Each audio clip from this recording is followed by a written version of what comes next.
tal como vamos a conversar ahora con quien nos hace recorrer no solo la puerta de una casa, sino que la puerta de varias casas, edificios emblemáticos, ciertos lugares que nos hacen viajar en el tiempo a través de la memoria, muchas veces memoria particular o colectiva, ¿cierto?, que se va compartiendo en los relatos también de generación en generación. Me refiero a Luis de Almendrael, quien nos invita a recorrer nuestro patrimonio arquitectónico cada semana aquí en Matinal Nuestra Casa. ¿Cómo estás, Luis? Bienvenido.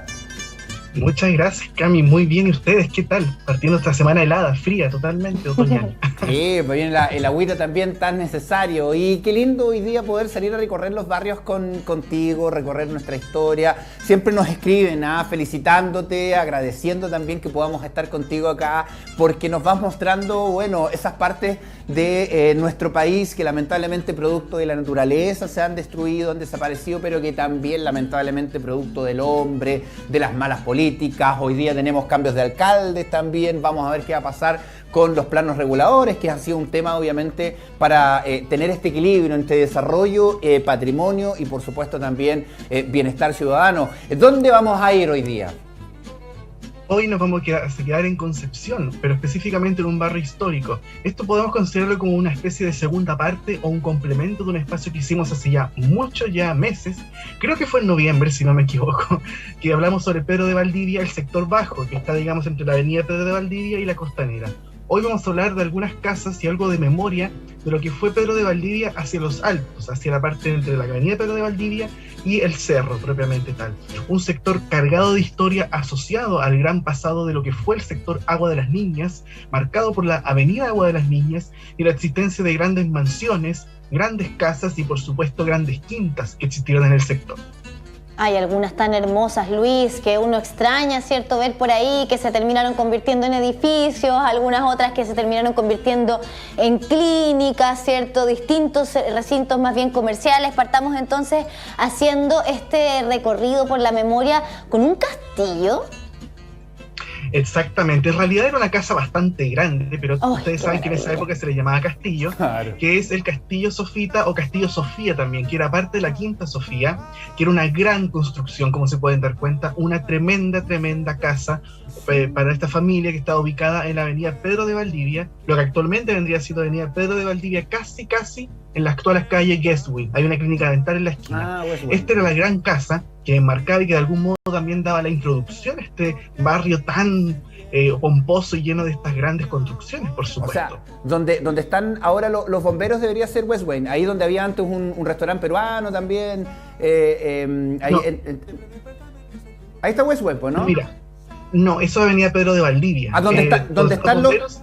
Ya. Por el otro lado, entonces... Por el otro lado estaría Guestwick, y lo interesante es que, si bien este edificio no existe hoy en día, que era una obra de Juan Eduardo Ferman, se le atribuye a Juan Eduardo Ferman, el arquitecto, el mismo arquitecto de la antigua Casa Cousiño, el gran castillo, Palacio Cousiño que estaba en el Parque Lota, el Teatro Concepción, la Casa Gleisner y muchas otras construcciones, por supuesto.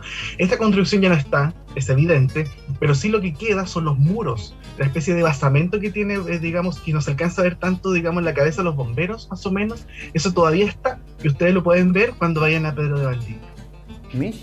Qué hermoso lugar. Y bueno, ahora también es un lugar muy bello, ya vamos a hablar de eso, ¿cierto?, de la arquitectura, que todavía se conservan muchas de estas calles, ¿cierto?, como Guestwick, pero también hay otras que están por ahí en Bamonte, bueno, para qué decir la Villa Alemana, ¿cierto?, la calle. Pero sigamos recorriendo a través de la memoria, ¿cierto?, con esta imagen tan hermosa que, ay, saca suspiros, dan ganas de que fuera así toda la ciudad, ¿cierto? Sí, porque las casas del sector Agua de las Niñas, o lo que actualmente conocemos como Pedro de Valdivia, en general tenían todas un lenguaje común. O sea, estamos hablando de una era en la cual estaba todos los derivados de la arquitectura neoclásica, la influencia de esta arquitectura mucho más historicista, tradicional, conservadora, y eso también definió el carácter de muchas casas, no solamente la del Castillo Sofita, sino varias más que las cuales no sabemos muy bien en qué punto pudieron haber estado, pero que de algún modo sí podemos sacar varias conclusiones sobre con el lenguaje con el lenguaje que fueron construidas estas construcciones. ¿Se dan cuenta? Grandes casas, 2 pisos, 3 pisos, mansardas, tremendos jardines, por supuesto. O sea, grandes extensiones incluso de quinta, había muchas chacras, cultivos, árboles frutales, todo eso marcaba el panorama de estas grandes construcciones. O sea, que estamos hablando que es un sector que antes no había, no había nada, o sea, Concepción, digamos, con suerte se estaba construyendo hacia lo que es hoy día, obviamente desde el Parque Ecuador hacia el centro. Para acá prácticamente no debería haber habido nada, pues solamente terreno donde quienes tenían más lucas obviamente se iban a vivir para allá, pues, ¿no? Exactamente, lo que tú mencionas, Luis, es bien interesante porque esto apeló también a la ocupación de estas zonas suburbanas de Concepción. En este caso, la zona, digamos, lo que actualmente es Pedro de Valdivia, la zona hacia el cerro, fue aprovechada de ese modo y ahí se establecieron muchas quintas, o sea, la Quinta Moisés, la Quinta Virginia, la Quinta Elvira, la Sofía, la Yungue, de la cual vamos a hablar después. Entonces, claramente nos damos cuenta que todo este sector de Concepción fue utilizado para hacer estas quintas y las casas principales de estos grandes recintos, grandes quintas, eran justamente con este mismo diseño. Ahora estamos viendo varias fotografías de muchas casas que eran, digamos, muy similares entre sí, y es bien interesante ver que había otro sector parecido en Concepción. No era solamente este lugar de lo que actualmente es Pedro de Valdivia como una zona llena de mansiones. El otro sector que también algún día podemos hablar si les interesa es el sector que está cerca de la Universidad de Concepción, lo que actualmente conocemos como barrio universitario, antiguamente se llamaba barrio La Toma. Y ahí, digamos, había muchas casas quinta, muchas mansiones, y aún quedan algunas huellas también de ese pasado en ese sector. Bajo este mismo concepto que tenemos hoy día, ¿o no? Que muchas personas se quieren alejar del centro de las ciudades para poder construir a su pinta, tener espacios más grandes, estar más lejos también de todo lo que significa el movimiento de las ciudades. Claro que en esta época estaba más cerquita de lo que hoy día significa irse lejos de la ciudad, pues. Exactamente, y esto fue justamente un testimonio de aquello. O sea, aquí en Concepción claramente no tuvimos las grandes construcciones en el centro como los grandes palacios santiaguinos que se pueden ver en calle República, 18, en la Alameda, pero sí que en Concepción podemos decir que tuvimos una gran cantidad de grandes edificios, de grandes mansiones, y estuvieron ubicadas en este lugar, la avenida Pedro de Valdivia, Agua de las Niñas. Se pudieron fijar las fotografías anteriores, las grandes construcciones con arcos de medio punto, los grandes jardines. O sea, el jardín era algo importante porque piensen, eran casas quintas. O sea, había que tener también todo un sistema de preparación para el visitante. Aquí no era como las películas, ¿cierto? Con álamos, con fuentes de agua, esculturas. Eso mismo te iba a decir, estamos viendo la entrada de la Quinta Yungue, ¿cierto? El sector de acceso con este arco maravilloso, y que las casas que vimos recién en las imágenes que pasaron y este acceso a uno lo hace trasladarse inmediatamente a películas, a series de época. ¿De qué año estamos hablando, por ejemplo, al ver este arco de acceso a la Quinta Yungue? Mira, todas estas fotografías, las primeras son de la serie de las postales Carlos Brandt. Estamos hablando de principios del siglo XX, o sea, estamos hablando de más de 100 años aproximadamente. O sea, estamos hablando de hace ya más de un siglo. Ese era el paisaje que podía brindar este sector de Concepción. Y lo interesante de la Quinta Yungue es que era de las quintas más grandes que se encontraban ahí. La casa era bastante grande también, y por supuesto todo lo que correspondía al sector de la quinta, árboles frutales. El terreno era tan grande que uno podía pasar incluso al Cerro Caracol y llegar al Mirador Alemán. O sea, era toda una extensión gigantesca de terreno. Creo que alguna vez leí por ahí que la casa de la Quinta Yungue fue la primera casa que tuvo teléfono en Concepción. O sea, también estamos hablando de la influencia de ciertos capitales y ciertas familias que se mandaban a hacer estas construcciones también. Eso también es importante mencionar. ¿Y hasta dónde llegó todo esto? Porque sabemos que hoy día, bueno, está todo conurbado ya prácticamente hasta el mismo Chihuayante, si no es por todo lo que es la división geográfica ahí de un cerro que hay, aunque entre medio también está lleno de casas. Básicamente está todo construido. ¿Hasta dónde llegó en su principio? ¿En cuánto tiempo se fue expandiendo, digamos, hasta llegar a Chihuayante? Claro, mira, había un tema bien interesante ahí. Cuando uno pasa a Chihuayante, o sea, la última calle, digamos, es Sanders. Sanders con la avenida Pedro de Valdivia, y uno sigue derecho hacia Chihuayante, muy cerca del Colegio Concepción. Cuando pasen por ahí, fíjense que hay un monolito, hay un elemento vertical que se encuentra ahí justamente en el traspaso entre Concepción y Chihuayante, en el límite virtual entre las dos comunas. Eso es la antigua plazuela Agua de las Niñas. Es un vestigio de lo que fuera antigua plazuela, y hasta ahí llegaba, ese era el límite del sector. Y ahí llegaba el tranvía. el tranvía que venía del centro de Concepción, y ahí se daba la vuelta y retornaba a Concepción propiamente tal. Mira, ese era el límite que tenía. ¿Sabes qué? El director me dice que ahora justo tiene la cámara de Pedro de Valdivia con Yungue, que es ahora, digamos, mira cómo ha cambiado la época a la fotografía que nos están mostrando. La entrada a la Quinta Yungue está un poquito más allá, ¿no? ¿Y estaría dónde más o menos? Aquí donde estamos mirando. No, estamos viendo la avenida Alemana. Aquí estamos cerca del Sanatorio Alemán, ¿cierto? Sí. Exactamente. Sí. No, la Quinta Yungue estaría un poquito más allá. La Quinta Yungue está donde construyeron el templo mormón, básicamente. Exactamente. Ese es el acceso a la Quinta Yungue, que es un buen par de calles más allá. Claro, ¿dónde lo que pasa, acceso? Cami, es que la calle que da el Sanatorio Alemán hacia el interior se llama Arturo Yungue. Sí, eso pero nos no dice es lo el mismo director. que la Quinta Yungue. Ah, claro, es que eso nos está diciendo el director, que precisamente esta calle de la cámara operativa la identifica así, pero ¿cómo ha cambiado? ¿Cómo ha cambiado? Pero sigue siendo lindo este sector, sobre todo yo creo en aquellas viviendas que todavía tienen la suerte de mirar hacia el río Biobío, las que están en altura, me imagino que en esa época todas estaban construidas, ahora si estamos mirando hacia Chihuayante, ¿estaban siempre hacia el lado izquierdo mirando el río o dándole la espalda al río? Claro.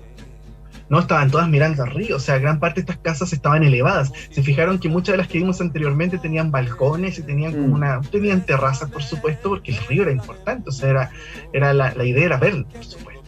Claro, y por el frente no tenían nada, como ahora. Ahora tienen edificios. Claro. Claro, después ya surgieron, hoy en día hay varias barreras que desde ciertas calles como Bahamondes, o ciertas calles como Arturo Yungue, por ejemplo, sin ir más lejos, o Moisés, no permiten ver el río como antes. No, ya no se puede, ¿cierto? Veamos qué hay en la calle Mousier. Creo que también tenemos una vivienda que está ahí para compartir en esta oportunidad. Ahí la estamos revisando, Luis. ¿Esta casa existe todavía? ¿No existe? Porque la foto es reciente. Esto es reciente, sí, no sé si esas casas existen, está en la calle Moisés y todo el sector próximo, digamos, a esta misma arteria, y esto lo que ustedes ven ahí es un vestigio de lo que fue la población Virginia. La población Virginia corresponde a un loteo que se hizo de la antigua Quinta Virginia, ubicada muy próxima a esta calle, muy próxima a la Quinta Moisés también. Y la Quinta Virginia, digamos así, como muchas quintas se lotearon, porque muchas familias migraron, vendieron, de algún modo fueron desapareciendo estas grandes casas quintas en las primeras décadas del siglo XX. Ferrocarriles del Estado, en un afán por hacer viviendas para sus trabajadores, hace esta población en esta calle. Y estas casas estamos hablando que son de finales de la década del 20, principios del 30. 1928, para ir redondeando un poco las fechas de finalización de esta población. Y aún quedan varias casitas de lo que fue la población Virginia. Eso te quería preguntar también, cómo ha pasado el proceso, o cómo ha cambiado el proceso de ventas, porque antes, por lo general, era el Estado el que compraba estos terrenos para construir viviendas sociales. En este caso, Ferrocarriles del Estado, que dices tú que precisamente le compró para hacer el trabajo más fácil de su gente, al mejorarle la calidad de vida y tenerle una casa. Pero hoy día, básicamente, uno cuando piensa en vender, piensa en una inmobiliaria para que construyan un edificio. Van juntando 2, 3 terrenos o uno solo y van levantando un edificio. Cambió también el concepto de la hora de vender y quién está comprando también los terrenos. Claro, que igual son figuras distintas también, porque en ese caso particular fue la caja de previsión, la caja de empleados de Ferrocarriles de Estado. O sea, antiguamente habían otras figuras, estaban las cajas propiamente tal de trabajadores. Pero hoy día el Estado, yo no he escuchado que le compre terrenos a privados para hacer viviendas sociales o construcciones. Claro, es que esa es una figura que está bastante discutible hoy en día, ¿ok? Sobre cómo han surgido algunas ideas que también, no sé, eso es como otro tema que podemos conversar algún día, que es cómo está funcionando quizás el Servio, cómo está funcionando el Ministerio de Vivienda y Urbanismo. Han surgido ideas que suenan súper lindo en la teoría, pero en la práctica no funcionan para nada. Esto de la integración social, por ejemplo, que esconde muchas triquiñuelas detrás, ¿me entiendes? O esto mismo del banco de suelo también, o las mismas ventas que ha hecho el Servio de terrenos fiscales, que eso también tenemos graves consecuencias, como lo que ocurrió en remodelación Paicaví, por ejemplo. A lo que voy, que básicamente todos estos terrenos hoy día que se venden en el centro, que se venden al ladito de la ciudad de Concepción, siempre son comprados por privados, por inmobiliarias para levantar edificios por lo general, y que son más caros porque están encima del centro de la ciudad, y todo lo que es social o vivienda se está yendo para afuera y lo están mandando a la punta del cerro. A eso es lo que voy finalmente, del tema del acceso de los terrenos. Básicamente el poder económico lo está teniendo la inmobiliaria. Bueno, esa es la lógica de la economía de libre mercado que tenemos en nuestro país, pues. Es permitirle al privado que haga lo que pueda y lo que quiera, mientras pueda, ¿no? Avancemos nosotros con las imágenes que queremos compartir con ustedes. Mira, hay otro sector de Pedro de Valdivia que es muy lindo, que es calle Bamondes. Vamos a ver aquí una vivienda, ¿cierto? Pero esta me da la impresión que ya no está, ¿o si está? Es un conjunto muy interesante. Están estas casas. Es un conjunto precioso que está, digamos, esto es solamente una parte, en realidad es todo lo que surgió del loteo de la Quinta Sofita, el castillo que vimos anteriormente. El loteo de la Quinta propiamente tal trajo consigo también la modificación del sector, la incorporación de nuevas calles. Ahí aparece la calle Gueswin, aparece la calle Bahamondes. Ay, les tengo una mala noticia, sí. Se está haciendo un edificio en esta calle. ¿Al lado de estas casas? Al ladito de estas casas, mira, sí. ¿Viste? Otro tema. Sí, al lado de esas casas. Al lado de esas casas. Sí, yo no he pasado por ahí hace unos meses, pero posiblemente ya estén haciendo un edificio por ahí cerca. Y lo interesante de todo este conjunto que se hizo en las actuales calles Bahamondes y Gueswin, es justamente este loteo. Son varias viviendas, no son solamente dos, son muchas, de un piso, 2 pisos, otras de 3 pisos, que son todas obras del constructor S. Mochati, que fue un impulsor también de estas nuevas obras del formato chalet, que se impuso también en Concepción, se impuso también en el sector Arenal, en San Vicente, de tener estas grandes casonas, digamos, pero con este lenguaje que parece que repiten las villas italianas. En este caso particular se beneficiaron de estar con un miradores hacia el Biobío, con vistas privilegiadas, y eso claramente formó parte de la década del 30 y la primera gran transformación de lo que fueron las antiguas quintas. Esto es como partiendo, digamos, Pedro de Valdivia, como que terminando lo que es el Parque Ecuador, empieza todo este sector, que hay varias casitas también, bastante bonitas. Y son en altura. Sí, son en altura. Y que han pasado suelto con los incendios, ¿ah? Recordemos, el anterior, los últimos que tuvimos, muchas de estas casas fueron evacuadas, porque atrás les da el cerro, el cerro, directo. Digamos, claro. Exactamente, sí. Bueno, y así también va cambiando la arquitectura, porque si se fijan también ya no son las antiguas mansiones como el castillo que vimos, son las antiguas construcciones más asociadas a esta arquitectura neoclásica. Hay una derivación arquitectónica, está cambiando la forma de las casas, se fijan, y eso también ocurrió en las décadas del 30, 40 y 50, por supuesto, en este sector. Pero qué lindas, igual son como casas de época, igual te transportan a otro tiempo cuando uno ve estas construcciones, aparte los muros tan altos, el acceso a estas viviendas a mí siempre me llama mucho la atención, trato de pillar por dónde entran, porque uno ve por dónde entran los vehículos, pero cómo es la escalera, por ejemplo, para llegar hasta arriba, esas son cosas que son un misterio. Y esta calle Bahamondes conecta con Gueswin, ¿cierto? Por atrás. Claro, sí, se forma una U, y ahí está todo conectado, digamos, y ustedes si caminan por todo ese conjunto entre Gueswin y Bahamondes van a ver que hay muchas casas similares, y son todas de la misma época. Algunas han sido transformadas en bares, hay una que se llama La Vueltecita, que también se transformó en oficinas de algo, centros médicos, pero por lo menos muchas de las casas todavía persisten. Bueno. Y por ahí hay una cabaña, justo en la intersección entre Bahamondes y Gueswin, una cabaña que si nos está viendo, señor, encuentro que es tan hermosa su cabaña, es tan linda, como que llama la atención entre medio de todas estas viviendas. Pasemos a otra que lamentablemente fue demolida, Lucho. Sí, no, que iba a comentar que a mí me impresiona mucho los estacionamientos que tienen precisamente donde están estos muros, pensando ya en toda esta conexión que ellos tienen. Sí, era una casa muy bonita esta, ¿eh? Era una casa preciosa que está ubicada en un pequeño pasaje que nace de la avenida Pedro de Valdivia. Hay una estación de servicio ahí, próxima a la iglesia. Por el frente está, Lourdes, ahí en Pedro de Valdivia, claro. No está la iglesia, por el otro lado. Que demolieron la semana pasada, de hecho. Está la iglesia por el frente, donde está San Expedito. Sí, justamente, ahí está la iglesia.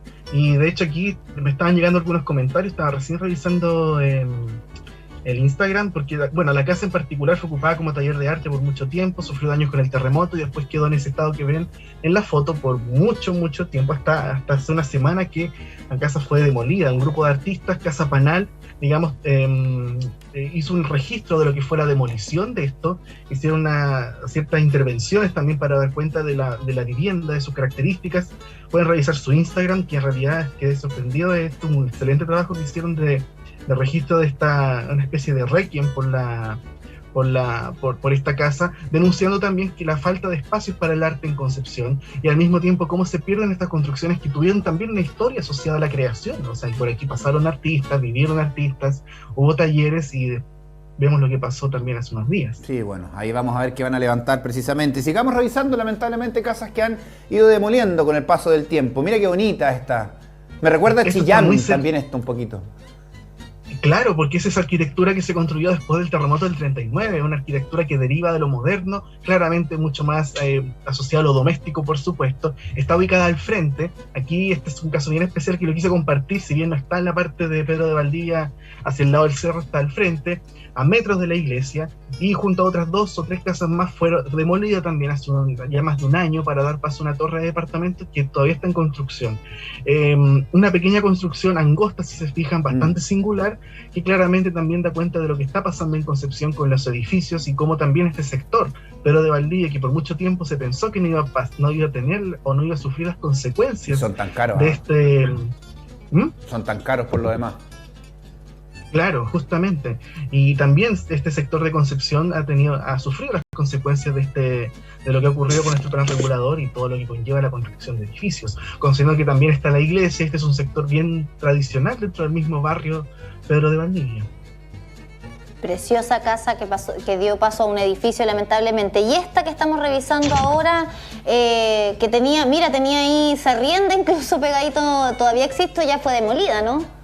Fue demolida también hace algunas semanas, estuvo abandonada mucho tiempo, sí, mucho. La casa sufrió incluso un colapso de su cubierta producto de las lluvias, después de tantos inviernos sin tener ningún tipo de protección, cubierta, y la casa al final fue demolida. Esta casa era bien interesante porque nos muestra esta nueva arquitectura, un poco lo que decía Luis, esta arquitectura como la de Chillán, o sea, las esquinas curvas, los balcones, estas líneas mucho más modernas, por supuesto, que también se encontraban en Pedro de Valdivia, porque todo cambia. Después del terremoto del 39 también se perdieron muchas mansiones que existían ahí, las casas quintas nuevamente, muchas de ellas fueron de algún modo loteadas, aparecen nuevas calles, nuevos pasajes, un nuevo ordenamiento del sector, y eso trajo consigo la construcción de estas nuevas viviendas. Obviamente igual eran grandes, no son casas pequeñas, pero los terrenos son mucho más acotados en comparación a lo que existía anteriormente, y es un testimonio a esta nueva arquitectura, las esquinas curvas, como aparece una nueva dinámica arquitectónica, ¿cierto?